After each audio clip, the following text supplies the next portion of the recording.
Okay, beginning our day and just reflecting on, there's comings and goings. Shraddha, Garrett are going to be leaving, heading out into the world, and just to, in the same way that we're here. It's just trying to learn how to use the same tools of contemplation, reflection, mindfulness.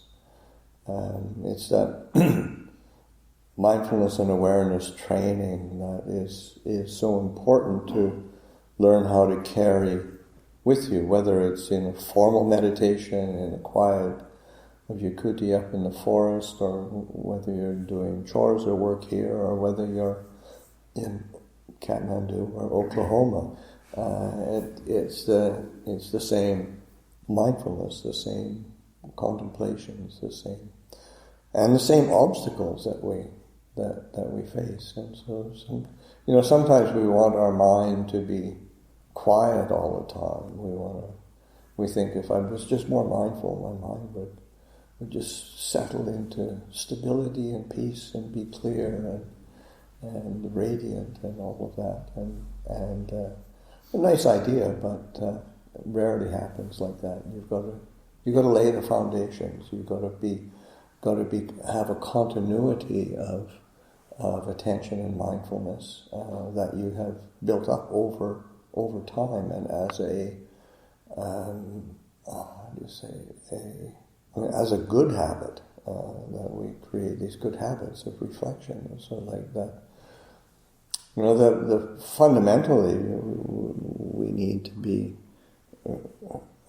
very alert to like these five hindrances, which is that is Dhamma, Pasanno, Satipatthana. It's the foundation of mindfulness of objects of mind, and it's one of the objects of mind to be alert to and attentive to and take as an object. So that sense, desire, ill will, sloth and torpor, restlessness and worry, skeptical doubt, these are habits of mind as well. And to be able to, anything comes up in the mind. One of the things Ajahn used to say, he said, sometimes people are really adept in samadhi and can make their minds peaceful very quickly. But that's not the case for most people. And to be able to take attention and something comes up in the mind, and to actually question, what is it? What is it?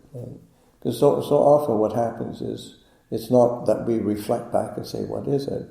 We pick up the storyline, we pick up the emotion of it, and we go with that story, or we go with that emotion, and then we end up sort of scattered and confused and agitated and kind of not very peaceful inside. And so that picking up stuff comes up in the mind, to be able to direct that mindfulness to that. What is it? And then reflect on just the nature of happiness and unhappiness. What is it that's going to make me happy? What is it that keeps bringing me back to that quality of unhappiness? What's actually really wholesome and skillful? What's unwholesome and unskillful? What is it? And you really question it. And it's not as a kind of a restless doubt or something, but it's more like a taking apart of and not giving substantial existence to these states of mind that just we get dragged along behind. So be able to question it skillfully, reflect on it.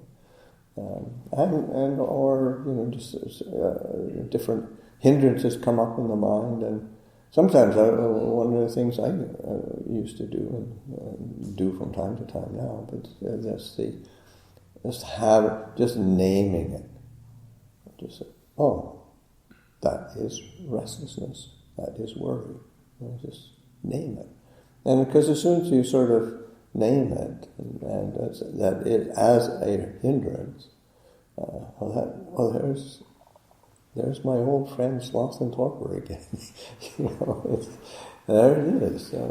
Just you name it, and it loses its power, and you can start to sort of work with it and counter it and investigate it and let go of it. And so that learning how to skillfully work with our mental states.